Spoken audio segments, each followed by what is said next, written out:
DJ Sports.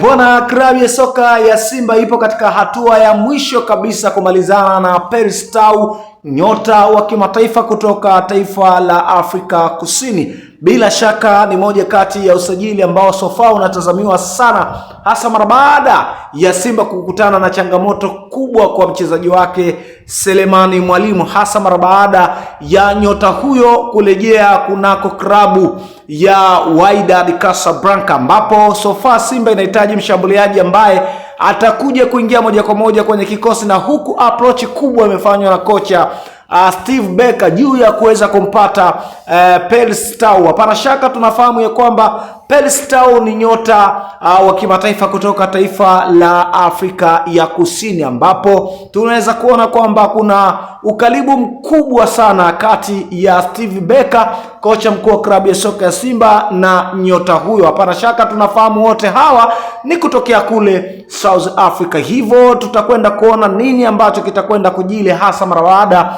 ya Simba Sports Club kama itakwenda kukamilisha dili hili la Paris Tau. Tunafahamu ya kwamba profaili ya Paris Tau ni kubwa zaidi, alishawahi kufanya vizuri akiwa na klabu ya soka ya Al Ahly kutokea pale Misri.